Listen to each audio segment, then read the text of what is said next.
Of course, ili sio jambo rahisi, sio jambo rahisi kuweza kubadilisha taarifa katika ufahamu, kuweza kutoka katika gereza ulilotengenezewa katika akili. Ni ushujaa, na sio kila mtu ana uwezo wa kukabiliana na hilo. Unafahamu kwamba kwa sehemu kubwa kwenye maisha yetu tumekuwa tukiwa tumetengenezewa gereza kwenye akili linalotokana na mifumo ya itikadi, imani na falsafa mbalimbali ambazo tumezirithi. Hatukuzichagua kwa uhiari, tumezikuta na wao ambao wameturithisha, na wao walirithishwa. Tunarithishwa mapokeo na mapokeo na mapokeo katika kiwango ambacho yamegeuka kuwa kitu halisi. Na moja ya mfumo yenye nguvu sana ambayo inakamata akili, imetengeneza condition kali kwenye akili za watu, ni mifumo ya kidini pamoja na mifumo mingine ya kijamii, lakini moja inayoongoza, miongoni mwa inayoongoza ni mifumo ya kidini. Kwa nini mifumo ya kidini ina uwezo mkubwa wa kukuzuia usiishi yale maisha unayotakiwa kuyaishi? Inakuzuia kuwa binadamu halisi, inakufanya usiishi maisha yako kwa furaha,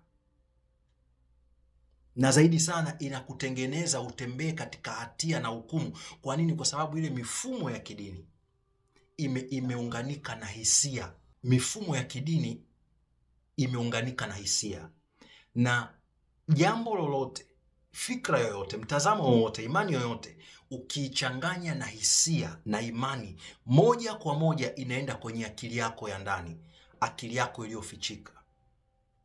Na hilo jambo ukiendelea kulirudia linatengeneza ngome ambayo inakuwa kama gereza, afu inaanza kuyaongoza maisha yako. Unaanza kuwa automatic, unakuwa uishi wewe. Ile mifumo uliolishwa kwenye akili ndio inayoongoza maisha yako. Kuna maamuzi mengi unayafanya, kuna hofu nyingi uko nazo, kuna hatua nyingi unachukua, si kwa sababu hasa wewe umechagua, bali kwa sababu ile mifumo iliyo ndani yako inakuongoza automatically. Tunaita on autopilot. Ukiweza kujinasua, kama sasa hivi umeweza kuona manipulation, mchezo wa akili unaochezeshwa katika mifumo hii mingi ya kidini, upo katika njia sahihi. Upo katika njia sahihi. Utakutana na upinzani, utakutana na ugumu, na huo ugumu hautatoka nje. Ukweli kwamba utatoka nje, utaanza nje, kwa maana ya unapoanza kuchallenge, unapoanza kuongea kinyume na mifumo ambayo kila mtu anaiamini, utatengeneza maadui, watakuita majina mengi. Na jambo la ajabu ni kwamba sio tu ukitoka kwenye dini fulani ndio utapewa hayo majina ya kuitwa wewe ni shetani. Dhehebu lolote, dini yoyote, mfumo wote wa kidini ambao upo, ukitoka lazima wakushambulie. Kama ulikuwa kwenye Uislamu, ukitoka kwenye Uislamu ukienda kwenye Ukristo, watakushambulia. Kama ulikuwa Mkristo ukatoka kwenye Ukristo ukienda kwenye Uislamu, watakushambulia. Ndani ya madhehebu hayo, ukitoka dhehebu hili ukaenda kwenye dhehebu jingine ambalo wanatofautiana mitazamo ya kiimani, watakushambulia. Kila mmoja anamuona mwenzake ni mpotofu na kwamba yeye ndio yuko sahihi. Mnachanganywa. Sio kama unanielewa vizuri? Sasa kwanza ugumu unaokutana nao ni hao watu wenyewe ambao wapo kwenye hiyo mifumo na wameivaa na kuamini 100% kwamba ndio sahihi, na yeyote aliye kinyume basi ni mpotofu na asiyefaa, na wanampa majina. Lakini cha pili kitakachokutesa na kukusumbua, kama upo katika safari ya uhuru kutoka katika mifumo ya kulishwa na kutengenezewa katika akili, ni ile ngome iliyo kwenye akili ndani yako tayari, na mwili wako umeshazoea na umeamini imani na fikra ambazo umelishwa. Umeaminishwa juu ya Mungu atakaye kuhukumu, umeaminishwa juu ya jehanamu ya moto. Ukitoa sadaka utabarikiwa, usipotoa sadaka unaenda jehanamu, unahukumiwa na Mungu. Hiki ni dhambi, hiki sio dhambi, ukifanya hiki kuna adhabu. Sikia, kama hayo yote yanayosemwa yangekuwa ni ukweli wa 100%, basi kungekuwa na dini moja ya kweli, kungekuwa na dhehebu moja ya kweli. Sasa kama kuna madhehebu 3000 na kila dhehebu lina imani yake na msingi wake, ukifanya hiki ndio sahihi, hiki sio sahihi, lakini ukienda kwenye dhehebu jingine ni tofauti, ukienda kwenye dini nyingine ni tofauti. So who is right? Na mbaya zaidi, hata ndani ya dini moja kunakuwa na madhehebu mule ndani, na wote wanapingana vile vile. ndani ya dhehebu moja, ndani ya ushirika, unakuta kunakuwa na watu wanapingana humo ndani kwa ndani. Sasa who is right? Kwa hiyo kama ufahamu, utagundua kwamba kuna mchezo. Kama ufahamu, utatembea katika gereza hilo pasipo kujua, ukiamini kila ulicholishwa, kila ulichoambiwa. Vitu vingi ambavyo umevipokea havina uhalisia. Sikia vizuri, mambo mengi yaliyoandikwa katika vitabu ambavyo vimetumika kama msingi wa dini nyingi yalikuwa katika lugha ya picha, yalikuwa katika levo ya kawaida ya ufahamu ambayo watu waliokuwa nayo, levo ya 4 ya ufahamu ambayo wale watu waliyapata. Wengi hawakuwa wameenda kwenye levo ya juu zaidi ya ufahamu, kuweza kueleza katika lugha ambayo ikaeleweka kwa usahihi. Wengi walikuwa katika ukuaji. Wale walioandika vitabu, nafsi zao zilikuwa katika uwezo wa kuweza kupata mawasiliano na ufahamu wa juu, lakini hawakuweza kueleza katika uhalisia kutokana na kiwango chao cha ufahamu na kiwango cha watu wengi wa ufahamu kwa wakati huo. Sasa hivi sayansi na uhalisia na ukomavu wa fikra ya mwanadamu umeweza kuelewa mambo mengi katika usahihi na kwa uthibitisho wa kisayansi, ambako unaweka hofu pembeni, sijui hatia pembeni, hukumu pembeni.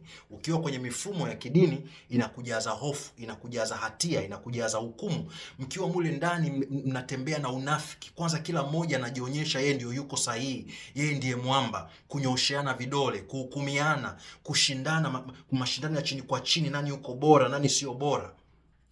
Yote hiyo inaenda kukuathiri kwenye akili yako. Huwezi kuishi maisha yako kwa uhuru kama utatembea na hiyo program ambayo mara imeingia kwenye akili yako kupitia mifumo ya kidini. Unachanganywa akili. Kwa mfano, kuna baadhi ya madhehebu, mimi nimekulia kwenye dhehebu ambalo watu wenye imani kali, itikadi kali za Kikristo, kwa sababu kwenye Ukristo kuna sekti mbalimbali, kuna makundi mbalimbali. Wazazi wangu walikuwa kwenye Upentekoste. Ina maana itikadi kali za kuamini juu ya wokovu na itikadi kali za kuamini kwamba dunia inapita na inachomwa moto, na ukiwa mtu wa duniani wewe ni wa jehanamu. Kuwa mtu wa Mungu ni kuwaza Mungu na mbinguni na kwamba Yesu anarudi wakati wowote. Kwa hiyo kuna wakati ambao ilikuwa hadi watu waliokuwa wanasoma, wanapata elimu ya juu, walionekana wao ni washetani, wamemwacha Mungu. Ukiwa huru kwenye maisha yako, unaonekana wewe hufai tena, umeshamwacha Mungu, umerudi nyuma. Iko ndo kiwango ambacho kwenye dini ambayo tumekuwa nimeona watu wakiwa wanaishi. Hebu angalia kwa mfano mchezo wa akili kwenye baadhi ya dini. Unakuta unaambiwa tazama mbinguni, tazama kesho yako, umilele wako. Ukiwa bize kutazama mbinguni na umilele wako, unaanza kuwasikia watumishi wao wanakwambia lazima upambane kwenye maisha yako, upate hela kwenye maisha yako, si ujenge nyumba. Wanaanza kuongea masuala ya duniani wakati wewe umeshaambiwa tazama mbinguni. Ukianza kuwa bize kupambana sasa ili upate sadaka, watie moyo na nini, uwe na mafanikio ya kidunia, unaambiwa ni vigumu tajiri kuingia katika ufalme wa mbinguni. Unachanganywa akili. Yaani maana kila unachokifanya kinatumika kinyume chako. Mifumo ya kidini inatumia asili ya mwanadamu kinyume cha mwanadamu. Yaani inafanya matakwa ya kawaida ya binadamu, uhalisia wa binadamu, asili ya binadamu ambayo huwezi kuikwepa, ni asili yako, ifanye kazi kinyume chako, inakuwa silaha kinyume chako.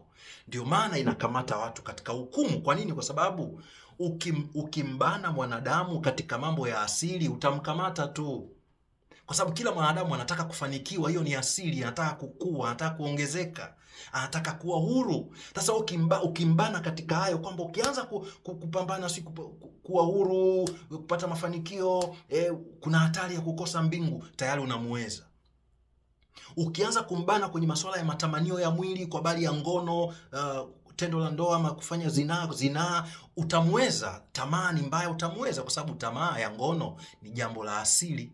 Ni nani asiyekuwa na tamaa ya asili katika mwili wake, ambaye kiafya, kibiolojia yuko vizuri? Lakini wanakufanya ujisikie hatia kwa mwili wako, ujisikie hatia kwa uwezo wako wa kuuliza maswali, kuhoji na kutafakari, ujisikie hatia kwa kutaka kuwa wewe as an individual.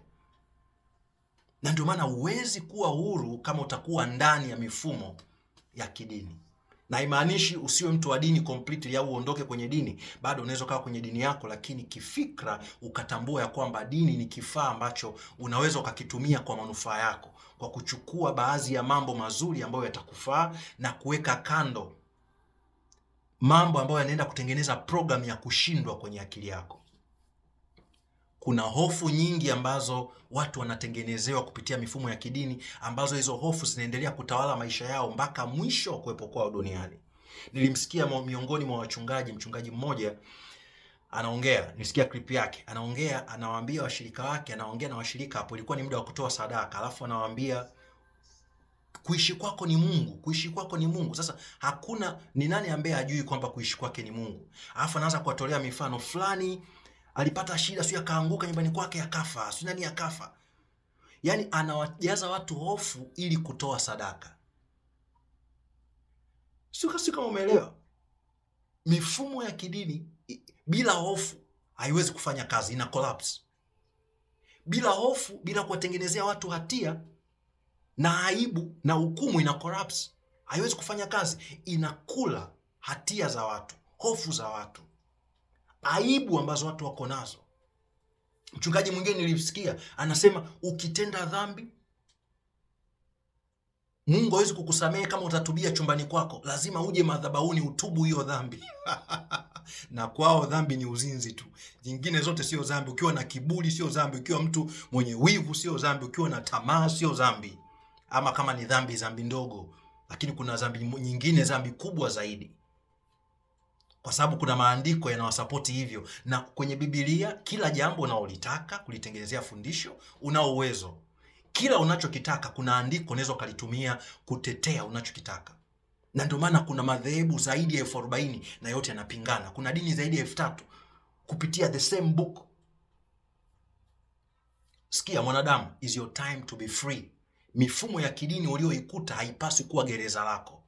Haipaswi kuwa gereza lako. Wewe ni zaidi ya mifumo ya kidini. Ulianza wewe, ndio ikaja mifumo ya kidini.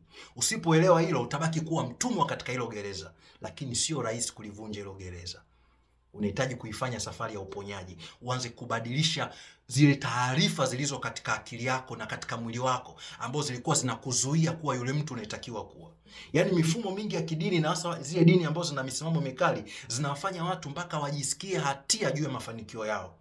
Si unaelewa? Kwanza inakuzuia hata kupata mafanikio yenyewe. Sasa hivi ndio wamebadilika watumishi wengi hao, hata kwenye misimamo mikali, na wenyewe wanaongea, wanaofundisha washirika wao kutafuta hela kupata utajiri, which is crazy. Ukisoma Biblia katika misimamo mikali inasema mambo ya duniani yote yanapita, achana mambo ya duniani. Lakini sasa hivi wanaanza kuwafundisha watu kwa habari ya nini? Utajiri, kwa habari ya kuwa na pesa hapa duniani. Lakini wakati huo pia wanawachanganya watu kwamba inabidi ujitoe kwa Mungu. Kwa hiyo sasa, zamani, sasa hii mifumo hii, na hata sasa hivi bado madhehebu ya namna hiyo yanakufunga uone kwamba mafanikio katika ulimwengu ni kama dhambi, kwamba kama unataka kuwa na pesa nyingi, unataka kuwa na mafanikio makubwa, unaambiwa una tamaa ya mali, una tamaa ya pesa, unaingia kwenye mitego ya shetani. Kwa hiyo cha kwanza inakuzuia kwenye akili, unakuwa na mitazamo ya kushindwa. Na ndio maana hata unapokuwa na jitihada nyingi unageuka kuwa mtumwa wa mali na mafanikio. Mifumo hiyo ya kidini ndio inayokufanya uwe mtumwa wa mali. Huwezi kuwa huru. Kwa nini? Kwa sababu kwenye akili una mitazamo hofu na potofu kuhusu mafanikio. Na hata ikitokea ukiwa na hayo mafanikio, utakuwa na hatia na hayo mafanikio. Yaani mafanikio yako yanakufanya uwe na hatia kwa sababu ya mifumo katika akili yako iliyotengenezewa. Kuwa huru na kuwa mwenye furaha ni asili yako. Haukuja katika hii sayari dunia uwe gereza la mtu yoyote. Uhitaji mtu yoyote kukuwekea sheria ama kanuni ili uwe mtu wa kiroho kwenye maisha yako. Kwa hiyo sikufundishi kwamba usiwe mtu wa dini, hiyo ni maamuzi yako, ni uhiari wako. Ninachokwambia ni kwamba kuna programs, kuna akili ulizotengenezewa, imani na fikra ulizotengenezewa kupitia dini ambazo zinatembea upande wa hofu, zinatembea upande wa hatia, upande wa aibu. Ndio kikwazo cha uhuru wako.